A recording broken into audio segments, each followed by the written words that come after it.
So my name's Brett Shaw. I'm a procurement engineering lead at Hinkley Point C, working in nuclear new build. And at UCS I studied electrical and electronic engineering as a HNC, a level 4 qualification. I really enjoyed it, especially the flexibility. I was on day release, so it was 1 day a week for myself. It was a bit of a different environment to being in the workplace. I was an apprentice straight from school, so it was nice to go back into that environment and have a bit of that experience and sort of be in a learning environment rather than a working one for a bit of the week. Some of the kit I got to work on as part of my course was fantastic and really fun. I thoroughly enjoyed the practical elements and using those facilities. One of my favourite parts when I was at the university was the robotics part of the course, and I was sort of working on programming a robotic arm to move blocks around and sort of seeing that going from a screen and a demonstration on the screen to actually physically seeing the robot perform those tasks was really fun. I thoroughly enjoyed that. All of my tutors were fantastic. They really did an excellent job. I mean, Dr. Tan Hack comes to mind. He was sort of the lead for my course. Incredibly clever and switched on man, but very helpful as well, and really helps give you that approach of you're responsible for your learning. And I made sure to take that to heart, and if I didn't understand something he was telling me, I certainly made him aware, and he did everything he needed to do to make sure it was all understood. Originally I started my course with UCS as having that level 4 qualification is part of a requirement for a lot of the engineering roles with EDF.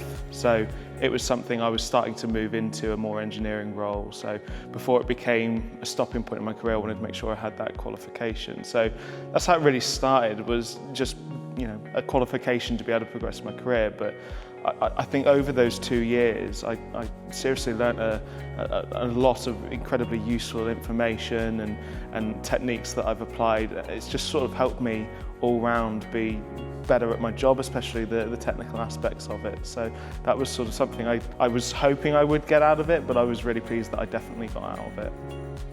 So as the procurement engineering lead with an organisation called ComOps, which is the combination of our commissioning organisation and our future operational organisation, the people that will run the power station, I'm responsible for the development of our spares catalogue. So any parts we might want to replace on the power station, we need them properly catalogued. We need to make sure we're replacing the right part on the right piece of kit, as well as the processes that are needed to manage those spare parts. So anything from how we buy items, how we receive them and verify they're correct, all the way through to issuing them out at the end of the process and potentially returning them. So that's sort of the remit of my responsibility. At a very early age, if I'm honest, my dream as a child, well, most kids wanted to be policemen and firemen. I really liked marine biology. It's just a fascination of mine, but sort of coming out of school, I applied for the maintenance apprenticeship with Hinkley Point B and was very lucky and successful in getting that. I think if you'd asked me, would you want to be a procurement engineer back then, I probably would have started with what on earth is a procurement engineer. Whilst I've always wanted, I think, since I joined the apprenticeship to stay and work for EDF and work out Hinkley, and I'm incredibly grateful that I'm on Hinkley Point C now with a long career ahead of me with the power station still being built. Moving into supply chain was something that was unexpected, but has really worked out because I thoroughly love my job, really. I've worked with such an incredibly wide-ranging amount of people, and that's something that I think I thoroughly enjoy about every day of my job. I find really enjoy the technical part and knowing what I know about supply chain. And I think the perfect thing with Hinkley Point C is I've come from an environment at Hinkley Point B. It's a power station that ran for decades.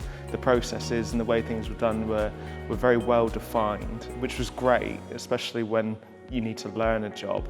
But now being in an environment where we've got the possibility to change things, to adapt and do things differently at Hinkley Point C, I really enjoy getting the possibility to make those changes and overall make improvements. Those other power stations were built in the 60s and 70s, and the technology on Hinkley Point C is far newer than that, so some of the processes and changes we can make reflect that new technology. Say to anyone that comes to our team, whether it be an apprentice placement or someone new to the industry, you've got to be a sponge, is what I like to say. You've got to absorb as much information as you can, be as proactive as you can. The words of Dr. Tan Hack always sort of echo in my mind of, you're responsible for your learning at this stage. You're out of school now, the ownership's on you to put in and get out what you need to do. So be as proactive with your studies as you can. And then in terms of working in this industry, just look at all the possibilities. Don't worry about sort of narrowing your field to one particular role. The great thing about this industry is there's a massive amount of opportunity right now and still to come.